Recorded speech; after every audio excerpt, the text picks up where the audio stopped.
बहुत प्यारा भगवान श्री रामचंद्र जी गीत बा, आप सब सुनी, आपन प्यार दुलार दे। आई कैसे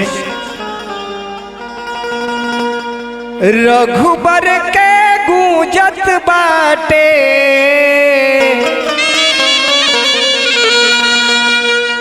रघुबर के गूंजत बाटे, जय जयकार हो। आवत बाणन राम बाटे, शुभ समाचार हो।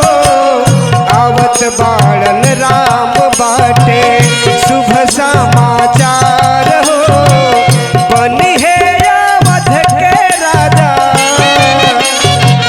बनी है अवध के राजा, सुख के आधार हो।